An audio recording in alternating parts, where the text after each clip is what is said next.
नमस्कार विद्यार्थी मित्रांनो, मास्टर स्ट्रोक फॉर एक्झाम या आपल्या युट्यूब चॅनलवरती आपल्या सर्वांचं पुन्हा एकदा स्वागत. आता 21 मार्चला जी काही परीक्षा होणार आहे आयोगाच्या म्हणण्यानुसार, सध्या तरी भविष्यात ज्या वेळेस निर्णय येईल आयोगाचा त्यावेळेस समजेल आपल्याला की आयोग अगोदर सारखाच वागतोय का आता आयोग परीक्षा प्रत्यक्षात घेणारच आहे.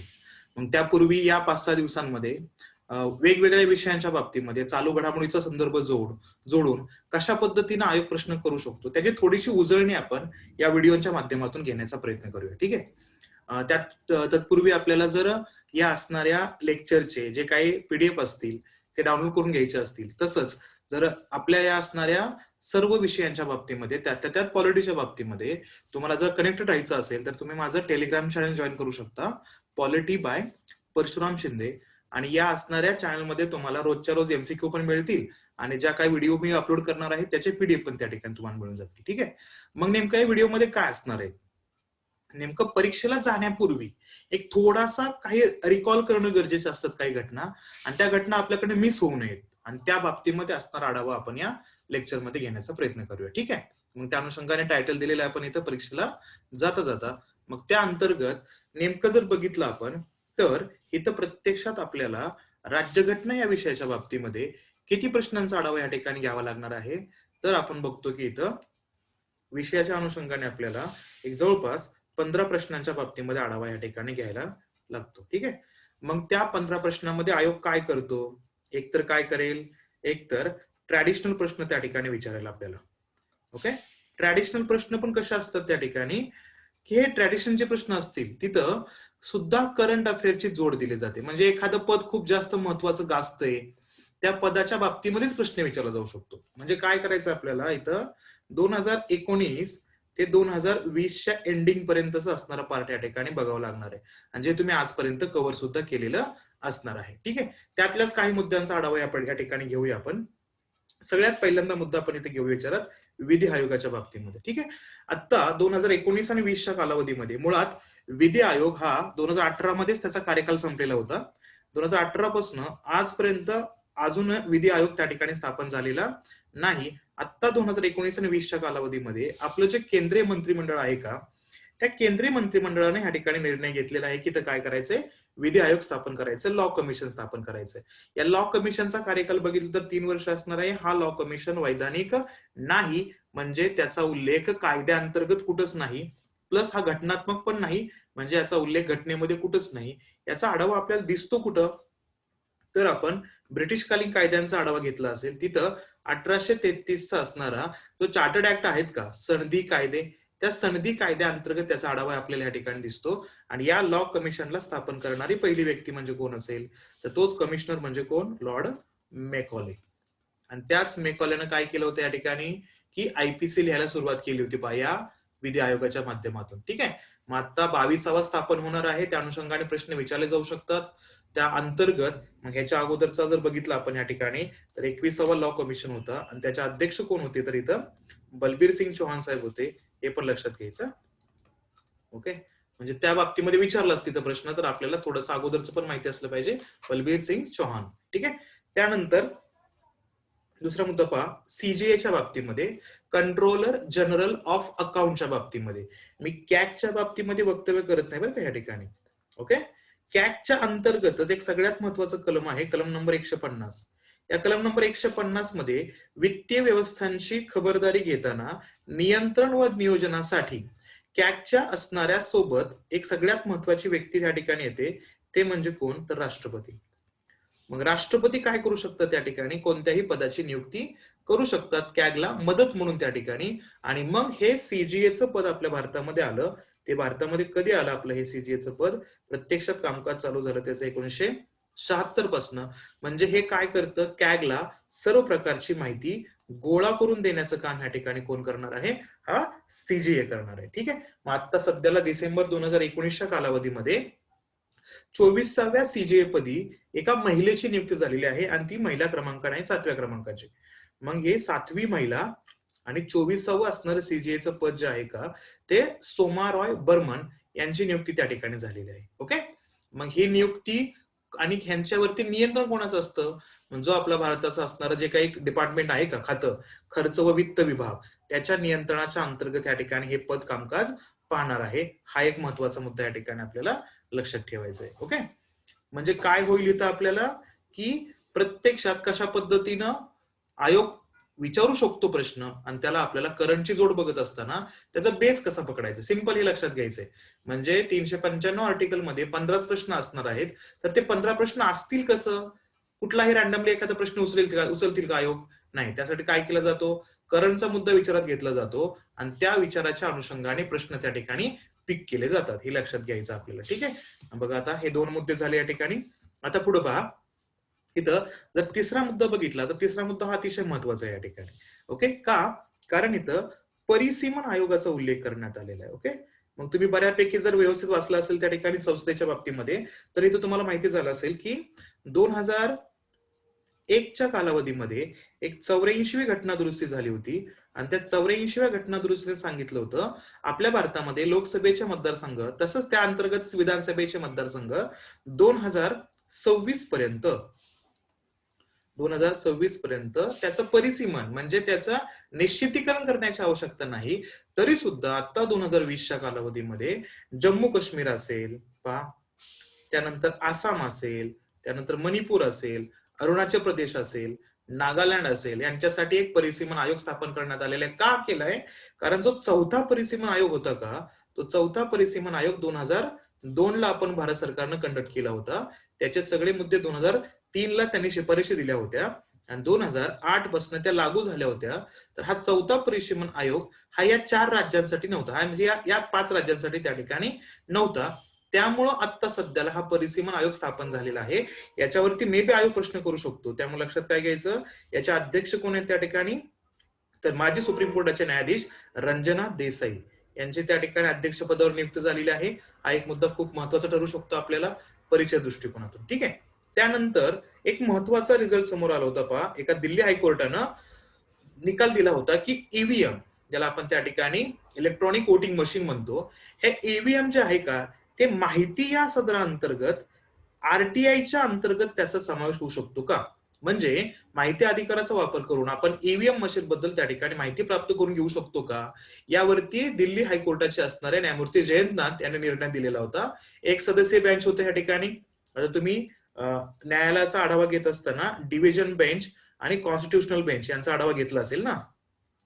3 न्यायाधीश असतील तर त्याला डिव्हिजन बेंच म्हणतो आपण, आणि 3 पेक्षा जास्त म्हणजे 5 न्यायाधीश असतील त्या ठिकाणी त्याला आपण कॉन्स्टिट्युशनल बेंच त्या ठिकाणी आढावा घेतो. ठीक आहे, आपल्या भारतातील सगळ्यात मोठा आणि सर्वाधिक जास्त न्यायाधीशांच्या संख्येनं निकाल दिलेला असणारा खटला कोणता असेल तर तो होता केशवानंद भारती खटला. केशवानंद भारती यांचं रिसेंटली निधन झालेलं आहे, त्याच्यावरती पण आयोग प्रश्न करू शकतो. त्यामुळे 1973च्या कालावधीमध्ये हा जो खटला आला होता, इथं त्या ठिकाणी जवळपास 13 न्यायाधीशांच्या असणाऱ्या खंडपीठानं त्या ठिकाणी काय केलं होतं, निकाल दिला होता. त्याला घटनापीठ म्हणता येईल कारण न्यायाधीश संख्या जास्त होती. ठीक आहे, मग इथं तो ईव्हीएम मशीन हा आरटीआय अंतर्गत येणार नाही असा निर्णय दिलेला आहे दिल्ली हायकोर्टानं. त्याच्या अगोदर जे सेंट्रल इन्फॉर्मेशन कमिशन होतं का, त्यांनी अगोदर असा निर्णय दिला होता की ईव्हीएम हे कशा अंतर्गत येतं, तर हे आरटीआयच्या अंतर्गत त्या ठिकाणी येतं. म्हणजे इथं सगळ्यात महत्वाचा मुद्दा काय असेल की सीआयसीचा असणारा निर्णय जो होता का तो दिल्ली हायकोर्टाने या ठिकाणी चेंज केलेला आहे. हे लक्षात घेण्याचा प्रयत्न आपल्याला या ठिकाणी करायचा. ठीक आहे, मग ते बघण्यापूर्वी मग नेमकं दिल्ली हायकोर्टाच्या बाबतीमध्ये तसंच ह्या ठिकाणी जो निर्णय देण्यात आलेला होता ईव्हीएम मशीनच्या बाबतीमध्ये, मग थोडंसं काय करायचं आपल्याला, ईव्हीएम मशीनच्या बाबतीमध्ये ती थोडीशी माहिती आपल्याला या ठिकाणी चेक करायची. मग बघा आता ईव्हीएम मशीनचा वापर सगळ्यात पहिल्यांदा कधी करण्यात आला, हे जनरल प्रश्न आहेत बरं का, हे तुम्ही वाचले पण असतील. थोडस तर हिंट द्या फक्त, आता त्याला हायलाइट करा, उजळणी करून घ्या त्याची. मग जर बघितलं तर सगळ्यात पहिल्यांदा 1982च्या कालावधीमध्ये केरळ राज्याच्या काही सिलेक्टिव्ह असणाऱ्या मतदारसंघामध्ये, पूर्ण मतदारसंघामध्ये नाही, काही नॉमिनेट किंवा नॉमिनल असणाऱ्या मतदारसंघामध्ये याचा वापर केला होता. त्याच्या अगोदर तुम्हाला हे लक्षात घ्यायचंय की आपल्या देशामध्ये सगळ्यात पहिल्यांदा आपण बॅलेट बॉक्स वापरत होतो ना, ईव्हीएम मशीन वापरत नव्हतो. मग बॅलेट बॉक्स वापरायला कधी सुरुवात केली तर हे पण लक्षात घ्यायचं थोडंसं आपल्याला. तर हे आपण सुरुवात केलेली आहे दुसऱ्या लोकसभेच्या कार्यकालापासून. ओके, त्यानंतर आपल्या हातावरती जी शाई वापरली जाते का, मतदान केल्याची असणारी जी खूण आहे का, ती आपण 4थ्या लोकसभेच्या निवडणुकीपासून त्या ठिकाणी वापरतो. हे पण थोडं लक्षात ठेवण्याचा प्रयत्न करा. मग 82ला पहिल्यांदा वापर केला. आणि तिथं सगळ्यात महत्वाचा मुद्दा, सुरुवातीच्याच कालावधीपासून ज्यावेळेस आपल्या देशानं ईव्हीएम मशीन बनवायला सुरुवात केली होती. आता आपला देश हा ईव्हीएम मशीन बऱ्याच देशांना पुरवतोय बरं का, हे पण लक्षात घ्यायचंय. आणि आता रिसेंटली आपल्या ईव्हीएम मशीनच्या बाबतीमध्ये नेपाळ असेल, या देशाच्या बाबतीमध्ये असेल, किंवा मालदीवच्या बाबतीमध्ये काही घडामोडी त्या ठिकाणी घडलेल्या होत्या. त्या घटनांचा थोडासा आढावा घेतलेला असेल तर ठीक होईल. या ठिकाणी लक्षात काय घ्यायचं, या ईव्हीएम मशीनच्या बाबतीमध्ये की लोकप्रतिनिधी कायदा जो आहे का 1951चा आणि निवडणूक कायदा जो आहे का 1961चा, याच्यामध्ये डायरेक्टली सांगण्यात आलं होतं या ठिकाणी ईव्हीएम मशीन सारख्या असणाऱ्या मशीनी वापरता येणार नाहीत. तिथं सुप्रीम कोर्टाने सांगितलं होतं की ज्यावेळेस ईव्हीएम मशीन तयार झालं होतं, या कायद्यांमध्ये, या दोन्ही कायद्यांमध्ये सुधारणा करणं आवश्यक आहे. त्याच्यामुळे 1988च्या कालावधीमध्ये या कायद्यामध्ये सुधारणा केल्या आणि ईव्हीएम मशीन वापरायला सुरुवात झालेली आहे. मग त्या असणाऱ्या यंत्रणेनं 82ला जेव्हा सुरुवात केली, त्यानंतर त्या दुरुस्ती करण्यात आली 88ला. आणि मग 1999च्या कालावधीमध्ये काय करण्यात आलं, गोव्याच्या असणाऱ्या निवडणुकी अंतर्गत संपूर्ण विधिमंडळाच्या निवडणुकीमध्ये काय करण्यात आला, त्याचा यूज त्या ठिकाणी झालेला आहे. म्हणजे सुरुवात केरळमध्ये नॉमिनल असणाऱ्या काही मतदारसंघामध्ये, त्यानंतर ते प्रत्यक्षात लोन पसरलं त्याचं गोव्यामध्ये पूर्ण विधिमंडळाच्या निवडणुकीमध्ये, आणि त्यानंतर 2004च्या कालावधीमध्ये संपूर्ण लोकसभेच्या निवडणुकीमध्ये पहिल्यांदाच काय करण्यात आला, याचा यूज करण्यात आलेला होता. हे पण आपल्याला लक्षात घ्यायचं आहे. ठीक आहे. आता त्यानंतर पुढचा मुद्दा बघूया आपण. इथं 2019च्या आपल्या लोकसभेच्या निवडणुका झालेल्या आहेत. त्या अनुषंगाने आपल्याला इथं लक्षात काय घ्यायचंय की ह्याच्या बाबतीमध्ये विधान विचारला जाऊ शकतो निवडणुकाच्या अंतर्गत. मग खूप जास्त फेमस ठरलेला मुद्दा कोणता असेल तर इलेक्टोरल बॉन्डच्या बाबतीमध्ये. म्हणजे इथं एखाद्या पक्षाला जर फंडिंग करायचं असेल तर ते फंडिंग तुम्ही इलेक्ट्रोल बॉन्डच्या माध्यमातून त्या ठिकाणी करू शकता. आणि या इलेक्ट्रॉनिक बॉन्ड तुम्हाला कुठून मिळतील त्या ठिकाणी, तर फक्त एसबीआयच्या असणाऱ्या ज्या शाखा निवडलेल्या आहेत का इलेक्शन कमिशनच्या असणाऱ्या निर्देशानुसार, त्याच शाखांमधनं तुम्हाला घेता येऊ शकतं. कुठून? फक्त एसबीआय शाखांच्या अंतर्गत त्या ठिकाणी. मग तिथे 1000 रुपयापासून असणारे बॉन्ड स्टार्ट होतात. त्यानंतर 10,000चे बॉन्ड आहेत त्या ठिकाणी, 1 लाखाचे बॉन्ड आहेत, 1 करोडचे बॉन्ड आहेत त्या ठिकाणी. ओके, हा एक मुद्दा लक्षात घ्यायचा. आणि प्लस हे तुम्ही कधी घेऊ शकता, कोणत्या प्रत्येक वर्षी घेता येतं त्या ठिकाणी. यासाठी लिमिटेड मंथ दिलेले आहेत. एप्रिलमध्ये घेऊ शकता, जुलैमध्ये, ऑक्टोबरमध्ये, जानेवारीमध्ये घेऊ शकता. ठीक आहे.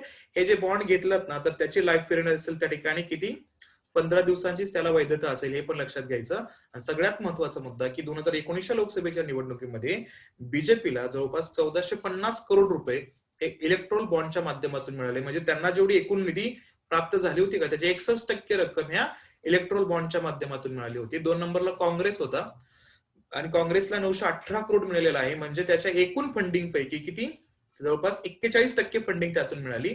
क्रमांक 3 ला तृणमूल काँग्रेस त्या ठिकाणी आहे आणि त्याला 97 करोड रुपये त्या ठिकाणी मिळाले होते या इलेक्ट्रॉनिक बॉन्डच्या माध्यमातून. हे पण थोडंसं आपल्याला लक्षात ठेवायचं आपल्याला, जेणेकरून यातून महत्वाचा मुद्दा जर आयोगाने प्रश्न केला तर ते आपल्याला त्या ठिकाणी लक्षात ठेवता येईल. ओके.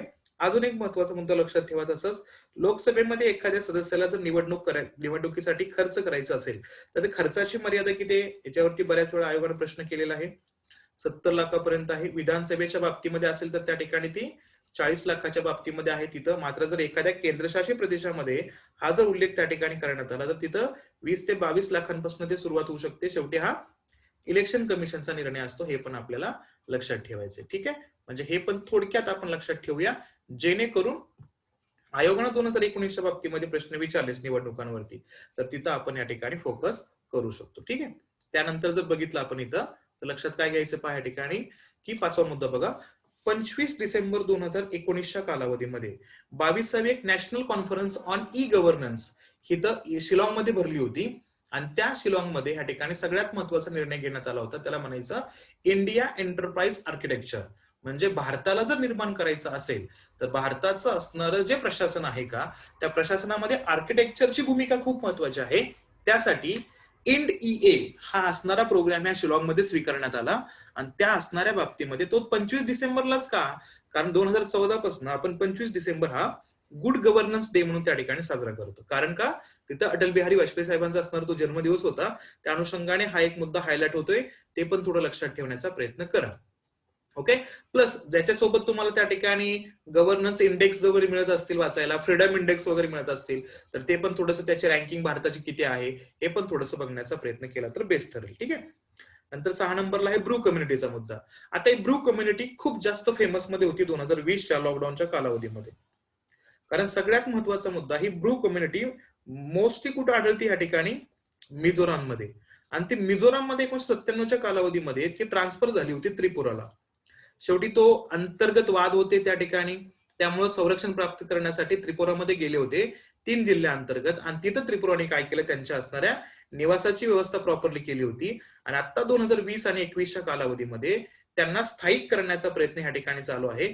त्या अनुषंगाने आयोग आपल्याला प्रश्न करू शकतो. आता हा ब्रू कम्युनिटी डायरेक्टली प्रश्न विचारला नाही, तर इथं काय केलं जाऊ शकतो, त्या ठिकाणी विशेष दर्जा प्राप्त राज्यांच्या अंतर्गत त्या ठिकाणी कलम 371च्या बाबतीमध्ये हा प्रश्न केला जाऊ शकतो. कारण का 370 आर्टिकल या ठिकाणी जर रद्द झालेला आहे जम्मू काश्मीरच्या बाबतीमध्ये, ज्याला तात्पुरत्या स्वरूपामध्ये विशेष दर्जा त्या ठिकाणी प्राप्त होता. जर याला विशेष दर्जा प्राप्त असेल तर आपल्या देशामध्ये इतर राज्यांना सुद्धा विशेष दर्जा प्राप्त आहे, आणि ते कलम 371 मध्ये आहे. त्यासाठी निकष कसा आहे, जर तो राज्य धार्मिक बाबतीमध्ये विविधता दाखवत असेल तर त्या राज्याला विशेष दर्जा देता येतो. बऱ्याच वेळा मुलं कन्फ्युज होतात की धार्मिक बाबतीवरती विशेष दर्जा मिळू शकतो का नाही, तर मिळू शकतो, हे लक्षात घ्यायचं. तस त्या असणाऱ्या प्रदेशामध्ये जर अनुसूचित जातींची आणि जमातींची लोकसंख्या तुलनात्मकदृष्ट्या जास्त असेल तर त्या राज्याला विशेष दर्जा देता येतो. त्यासोबतच जर तो राज्य खनिजाने समृद्ध असेल तर त्या ठिकाणी त्या राज्याला विशेष दर्जा देता येतो. आणि त्यासोबत जर बघितलं आपण या ठिकाणी, तर ते राज्य जर सांस्कृतिक विविधतेने नटलेलं असेल तर त्या राज्याला विशेष दर्जा देता येतो. आणि सगळ्यात पहिल्यांदा कोणत्या राज्याचा उल्लेख होतो कलम 371 मध्ये, तर बॉम्बे. आणि बॉम्बेतूनच आपल्याला माहिती आहे की महाराष्ट्र आणि गुजरात हे 2 राज्य निर्माण झालेले आहेत. म्हणून तर महाराष्ट्र आणि गुजरातला सुद्धा विशेष दर्जा त्या ठिकाणी प्राप्त आहे, हेही आपल्याला लक्षात ठेवायचं आपल्याला. ठीक आहे. यासोबतच लक्षात काय घ्यायचं बघा या ठिकाणी, की 1963च्या कालावधीमध्ये एक 13वी घटनादुरुस्ती होते, आणि त्या 13व्या घटनादुरुस्तीमध्ये नागालँडला विशेष दर्जाच्या असणाऱ्या यादीमध्ये त्या ठिकाणी दर्जा दिला जातो.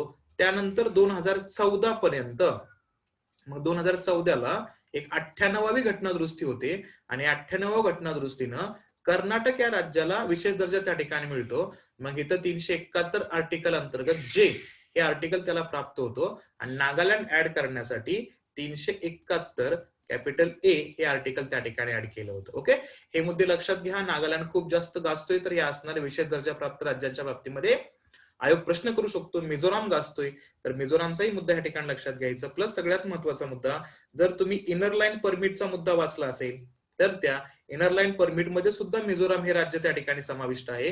त्या अनुषंगाने सुद्धा हा खूप महत्वाचा मुद्दा आहे. इनर लाईन परमिटच्या बाबतीमध्ये बंगाल कायदा या ठिकाणी घेतो आपण 1873चा, त्या अंतर्गत तुम्हाला लक्षात घ्यायचंय की भारताअंतर्गत सुद्धा राज्यामध्ये एंट्री करायचं असेल तर तिथे प्रवेशासाठी त्या राज्यांची परवानगी लागते. त्या संबंधामध्ये कधी, जर त्या राज्याला केंद्रानं इनर लाईन परमिटचा दर्जा दिलेला असेल तेव्हा. हे पण मुद्दे थोडेसे याच्यासोबत वाचण्याचा प्रयत्न केला, अजून जास्त सोयीस्कर होईल. कारण नागरिकत्वावरती यावर्षी प्रश्न आपण त्या ठिकाणी 100% येईलच, या अनुषंगाने त्या ठिकाणी आपण तयारी करणं आवश्यक असेल. ठीक आहे. यानंतरचा जर पुढचा मुद्दा आपण या ठिकाणी बघितला तर बघा, इथं सगळ्यात महत्वाचा मुद्दा येतोय तो कुठला, राईट टू प्रॉपर्टीच्या बाबतीमध्ये. ओके, जर आपल्याला मूलभूत हक्क अंतर्गत बघितलं तर याच्या तरतुदी सुरुवातीला होत्या कलम नंबर 31 अंतर्गत आणि कलम नंबर 19 उपकलम 1 त्यातला स्मॉल एफ मध्ये संपत्ती प्राप्त करण्याचं स्वातंत्र्य, आणि 31 मध्ये संपत्ती प्राप्त करण्याचा हक्क होता. मात्र मोरारजी देसाई साहेबांच्या कार्यकालामध्ये ती तरतूद काय करण्यात आली, त्या ठिकाणी भाग नंबर 12 अंतर्गत कलम नंबर 300 त्याच्यामध्ये कॅपिटल ए अंतर्गत त्याचा असणारा समावेश त्या ठिकाणी झालेला आहे. आता सध्याला हा मुद्दा काय येतोय, कारण जम्मू काश्मीरच्या बाबतीमध्ये हा मुद्दा खूप जास्त गाजला होता. त्यासोबतच दिल्लीमध्ये सुद्धा हा मुद्दा गाजला होता. तो कसा, एखाद्या व्यक्तीची संपत्ती जर सक्तीने कोणी हस्तगत करत असेल तर त्या व्यक्तीला त्या संपत्तीवरती अधिकार द्यायचा की नाही.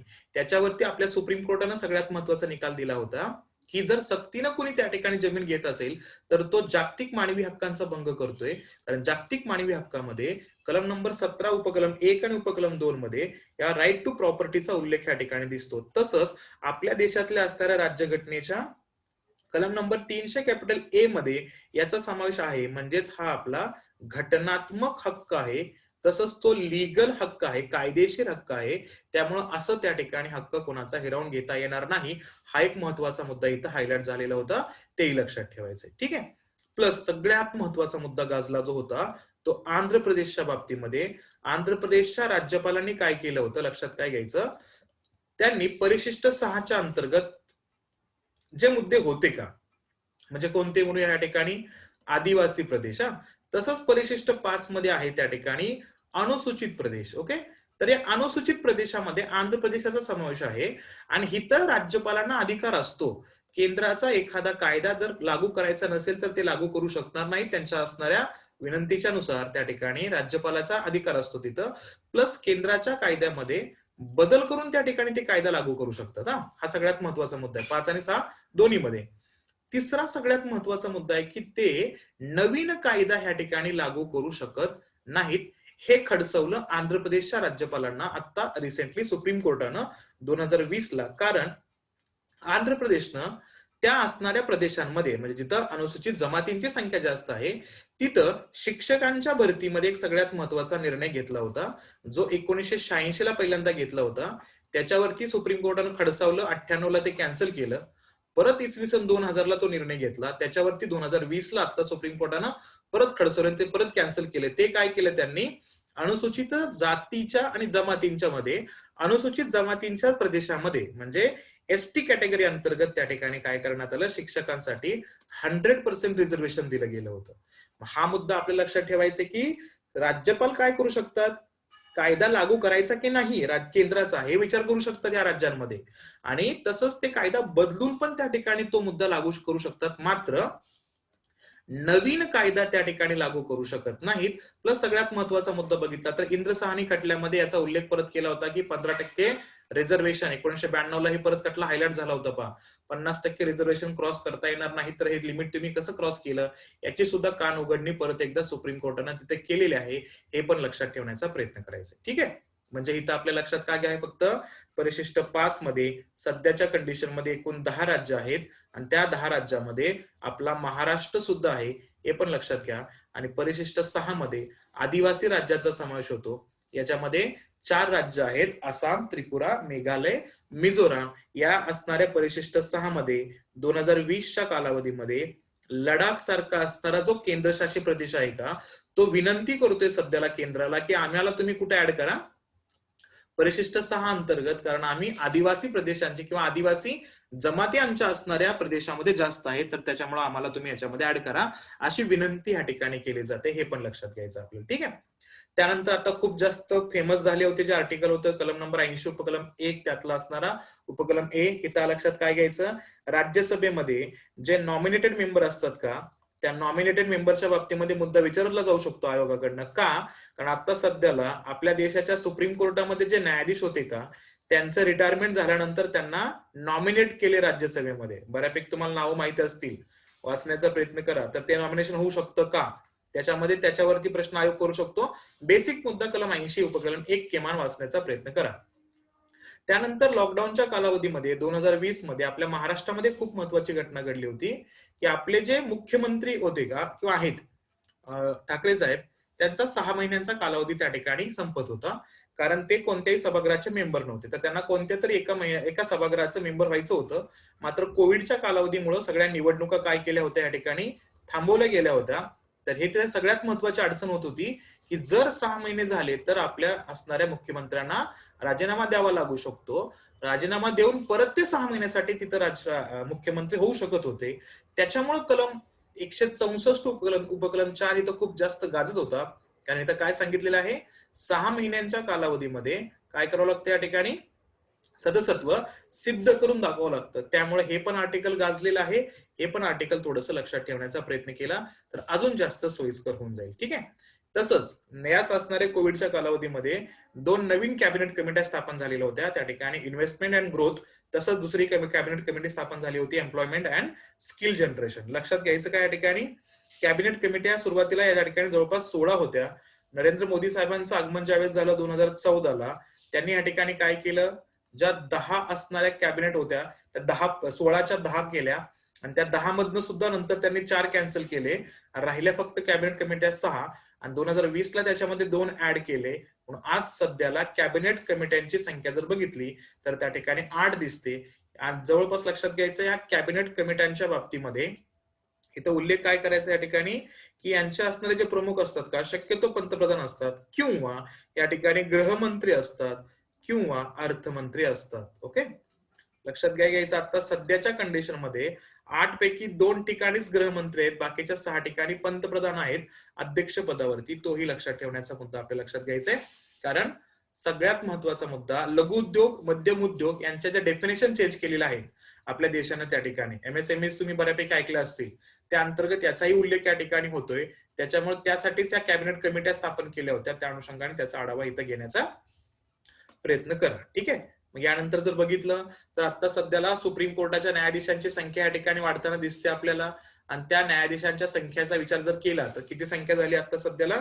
34. हा एक सगळ्यात महत्वाचा मुद्दा असेल. मग इथे एकदा प्रश्न विचारला गेला होता, सुप्रीम कोर्टातील न्यायाधीशांची संख्या कमी जास्त करण्याचा अधिकार कोणाचा असतो? तर हा अधिकार असतो संसदेचा. हायकोर्टातील न्यायाधीशांची संख्या कमी जास्त करण्याचा अधिकार कोणाचा असतो? हा राष्ट्रपतींचा असतो. आणि या हायकोर्टाच्या सुप्रीम कोर्टाच्या न्यायाधीशांच्या संख्येच्या बाबतीमध्ये तुम्हाला जजेस खटले, जे जजचे खटले आहेत का, न्यायाधीशांचे खटले, ते खटले तुम्हाला परत एकदा लक्षात घ्यायचे आहेत. 1982 चा खटला काय होता, 1993 चा खटला काय होता, 1998 जे तुम्ही कोलॅजियम सिस्टीमचा मुद्दा ऐकताय ते खूप महत्वाचं आहे. जे 5 मेंबर असतात त्या कोलॅजियम सिस्टीम मध्ये, तो लक्षात घ्यायचं. 2014च्या कालावधीमध्ये जी या ठिकाणी 99वी घटना दुरुस्ती झाली होती, ती कशासाठी झाली होती तर एनजॅक साठी झाली होती. म्हणजे काय, नॅशनल ज्युडिशियल अपॉइंटमेंट कमिशन, ते घटनाबाह्य होती हे ठरवलं. म्हणून 2015ला ते काय केलं, सुप्रीम कोर्टाच्या अनुषंगाने ते कॅन्सल केलं. हाही महत्वाचा मुद्दा आहे, थोडंसं हायलाइट करा, ते आपल्याला गरजेचं असेल. अमेरिकेच्या निवडणुकांचा मुद्दा खूप जास्त महत्वाचा आहे, तेही लक्षात ठेवण्याचा प्रयत्न करा. त्यांच्या असणाऱ्या बाबतीमध्ये मेजॉरिटी 270 जागांची आहे. ते कशा पद्धतीने आहे ते एकदा फक्त त्याला हायलाइट करून त्या ठिकाणी वाचण्याचा प्रयत्न करा. त्यासोबतच सध्याला एक सगळ्यात महत्वाचा निर्णय घेतला जातोय, आंतरराज्य पाणी वाटपाचा जो विवाद आहे का, त्याच्यावरती 1956च्या कालावधीमध्ये भारत सरकारने एक लवाद स्थापन केला होता. आता 2019 आणि 20च्या कालावधीमध्ये अधिनियम मांडलेला आहे. त्या अधिनियमाच्या वरती केंद्रीय कॅबिनेटचा निर्णय संमती झालेली आहे. तिथं काय, की सगळे नदी वाटपाचे, पाणी वाटपाचे जे वाद आहे का, ते एकाच असणाऱ्या नियंत्रित असणाऱ्या संस्थेच्या अंडर आणायचे आहेत. आता जे वेगवेगळे पाणी वाटपाचे वाद असतील का, त्या सगळ्यांना एकाच नियंत्रणामध्ये आणायचं आहे. त्यामुळे हा एक मुद्दा खूप जास्त गाजेल परीक्षेमध्ये. आयोग तुम्हाला कलम 262च्या अंतर्गत त्या ठिकाणी प्रश्न विचारेल. हे बघत असताना काय लक्षात घ्यायचं, महाराष्ट्र राज्याचा असणारा संदर्भ कोणकोणत्या राज्याच्या किंवा कोणकोणत्या नद्यांच्या पाणी वाटपांच्या बाबतीमध्ये आहे. एकदा तुम्ही जर ते लक्षात ठेवण्याचा प्रयत्न केला तर ते अजून जास्त खूप महत्वाचा मुद्दा होऊ शकतो. कावेरी नदी पाणी वाटपाचा वाद खूप जास्त गाजतोय, मात्र त्याच्यामध्ये आपला महाराष्ट्र नाही, हेही लक्षात घ्यायचं. आता सध्याला महादई नदीचा पाणी वाटपाचा मुद्दा खूप जास्त गाजतोय, त्याच्यामध्ये आपला महाराष्ट्र त्या ठिकाणी आहे. तापी नदीच्या पाणी वाटपाच्या बाबतीमध्ये आहे, नर्मदा नदीच्या पाणी वाटपाच्या बाबतीमध्ये आहे, त्या ठिकाणी गोदावरी नदीच्या पाणी वाटपाच्या बाबतीमध्ये महाराष्ट्र आहे, कृष्णा नदीच्या पाणी वाटपाच्या बाबतीमध्ये महाराष्ट्र आहे. हे पण थोडं लक्षात घेण्याचा प्रयत्न करा, की अजून जास्त महत्वाचे मुद्दे या ठिकाणी येतीलच. ठीक आहे. त्यानंतर ह्या वर्षी 2020ला 19 आणि 20च्या कालावधीमध्ये गाजलेला सगळ्यात महत्वाचं पद कोणतं असेल तर लोकपालाचं पद त्या ठिकाणी असेल. लक्षात काय घ्यायचं, लोकपाल एकच व्यक्ती नसेल, लोकपाल हा चेअरपर्सन असेल त्या ठिकाणी. आणि त्या लोकपालाच्या अंडर ह्या ठिकाणी 8 सदस्यांचं एक त्या ठिकाणी मंडळ असेल, ज्याच्यामध्ये किमान 50% सदस्य हे ज्युडिशरी व्यक्ती पाहिजे. त्या ठिकाणी ज्युडिशरी शब्द आलाय तर एक लक्षात घ्या, कलम नंबर 312 अंतर्गत अखिल भारतीय सेवांचं स्थापना त्या ठिकाणी राज्यसभा करतो ना, ऑल इंडिया सर्व्हिसेस. आणि त्या ऑल इंडिया सर्व्हिसेस मध्ये सध्याला ज्युडिशरी सर्व्हिसेसची सुद्धा शिफारस त्या ठिकाणी करण्यात आलेली आहे. भविष्यामध्ये आपल्याला अखिल भारतीय सेवा ज्या फक्त 3 आहेत ना भारतामध्ये, कोणकोणत्या, IAS, IPS आणि IFS, त्याच्यामध्ये एखादी नवीन सेवा ह्याच्यामध्ये ऍड होताना आपल्याला दिसेल. त्यामुळे तेही लक्षात घ्यायचं. या लोकपालाच्या 8 मेंबर मध्ये 4 मेंबर म्हणजे 50% मेंबर न्यायिक व्यक्ती पाहिजेत, आणि 50% मेंबर हे SC, ST आणि महिलांच्या बाबतीमध्ये त्या ठिकाणी त्यांना सदस्यत्व दिलं जावं. हा एक महत्वाचा मुद्दा आहे. प्लस सगळ्यात महत्वाचा मुद्दा, पंतप्रधानांचं पद ह्या लोकपालांच्या नियंत्रणामध्ये येतं का? कारण भ्रष्टाचाराचा मूळ मुद्दा कमी करण्यासाठीच तर हा आणलेला मुद्दा त्या ठिकाणी, काय तर सेंट्रल सिव्हिल त्या ठिकाणी विजिलन्स कमिटी तर होतीच की, तर सीबीसी होतीच ना. मग लोकपालांच्या नियंत्रणामध्ये पंतप्रधानांचं पद असेल का? तर त्याच्यावरती सगळ्यात महत्वाचा मुद्दा म्हणजेच काय, की असे काही महत्वाचे सब्जेक्ट असतील पहा, ज्याच्यामध्ये काय करता येणार नाही त्या ठिकाणी, की इथं डायरेक्टली आपल्याला पंतप्रधानांच्या विरोधामध्ये तक्रार करता येणार नाही किंवा तो लोकपालाच्या नियंत्रणामध्ये येणार नाहीत. ते कोणते विषय असतील त्या ठिकाणी? तर इंटरनॅशनल रिलेशन्सचा मुद्दा असेल, आयआरचा मुद्दा असेल त्या ठिकाणी. सोबत जर बघितलं या ठिकाणी तर एक्सटर्नल आणि इंटरनल सिक्युरिटीचा मुद्दा असेल, संरक्षणाचा मुद्दा असेल. तर या विषयाच्या बाबतीमध्ये पंतप्रधानांचं पद लोकपालाच्या अंडर त्या ठिकाणी येणार नाही. अजून जसं त्या ठिकाणी बघितलं तर पब्लिक ऑर्डरचा मुद्दा असेल इथं.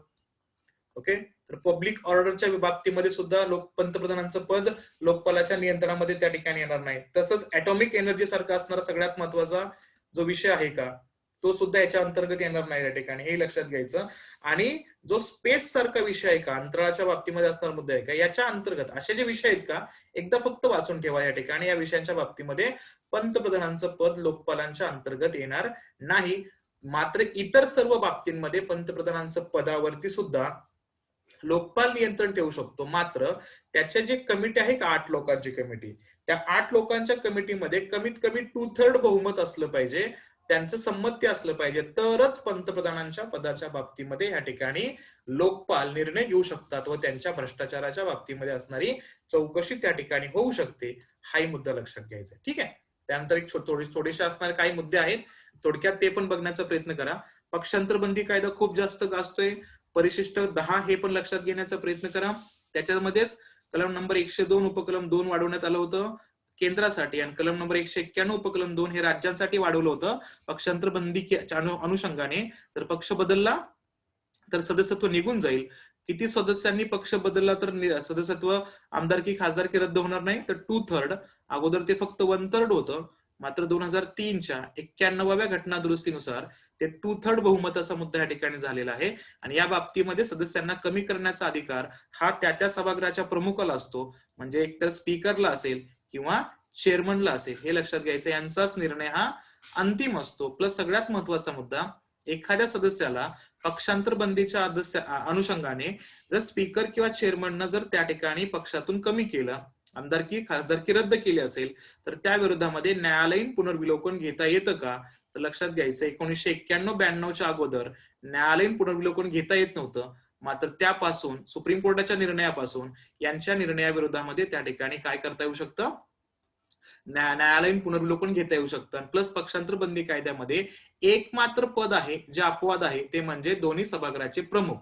यांना इथं पक्षांतर बंदीचा कोणताच कायदा लागू होत नाही, हे लक्षात घ्यायचं. अतिशय महत्वाचा मुद्दा आहे.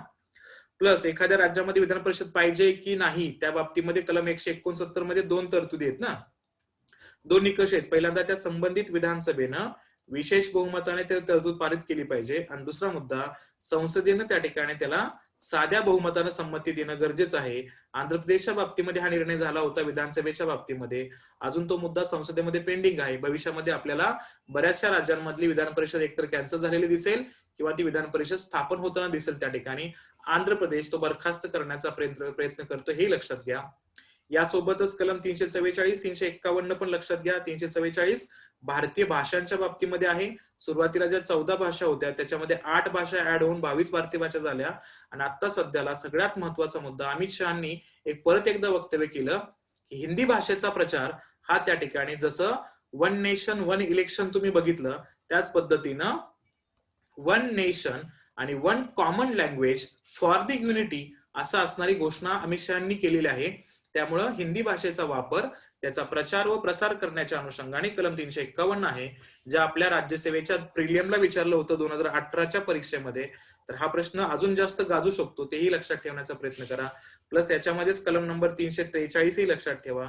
याला म्हणायचं ऑफिशियल लँग्वेज. हा मुद्दा लक्षात घेत असताना पहिले 15 वर्ष कोणत्या भाषेला ऑफिशियल लँग्वेज होते, मग नंतर त्या ठिकाणी हिंदी आणि इंग्रजीचा समावेश त्या ठिकाणी करण्यात आलेला आहे का, ते पण तिथं लक्षात घेण्याचा प्रयत्न करा. ठीक आहे. जाता शेवटचा एक मुद्दा फक्त काय, ग्राम न्यायालय स्थापन करा असं परत एकदा खडसवलं सुप्रीम कोर्टाने या ठिकाणी. कारण बऱ्याच राज्यांमध्ये ग्राम न्यायालय स्थापन नाहीत. ग्राम न्यायालय कुठं स्थापन केलं जातं, तर पंचायत समितीच्या क्षेत्रामध्ये स्थापन केलं जातं मिडल असणाऱ्या तरतुदीमध्ये, म्हणजे ग्रामपंचायतमध्ये पण नाही आणि जेडपी मध्ये पण नाही, दरम्यानचे जे संस्था असेल का तिथं हे ग्राम न्यायालय स्थापन करायचे. सध्याला कार्यरत असणारे ग्राम न्यायालय कुठं आहेत? जास्तीत जास्त तर लक्षात घ्यायचं, केरळमध्ये आहे, आपल्या महाराष्ट्रामध्ये आहे, आणि सगळ्यात महत्वाचं राज्य म्हणजे राजस्थानमध्ये आहे. तो एक मुद्दा आयोगाने पंचायत राजच्या अनुषंगाने विचारला, तर तोही आपल्याला लक्षात ठेवण्याचा प्रयत्न या ठिकाणी करायचा आहे. ठीक आहे, एक थोडे थोडे मुद्दे या ठिकाणी आणण्याचा प्रयत्न केलेला आहे. इथं थोडंसं रिवाइज करा जाता जाता ह्या मुद्द्यांचा. आवश्यकता भासलीच तर अजून वेगवेगळ्या विषयांच्या बाबतीमध्ये करंटचा मुद्दा जोडून वेगवेगळे व्हिडिओ ह्या ठिकाणी आणेन, त्या बाबतीमध्ये कनेक्टेड राहा. ही माहिती तुम्हाला आवडली असेल तर लाईक करा, शेअर करा. जर तुम्ही या चॅनलवरती नवीन असाल तर ह्या ठिकाणी चॅनलला सबस्क्राईब करा. आणि तुम्हाला जर या गोष्टी आवडल्या असतील तर जास्तीत जास्त लोकांना सांगा आपल्या असणाऱ्या या चॅनलच्या बाबतीमध्ये. ठीक आहे, थांबूया मग आपण इथं. धन्यवाद.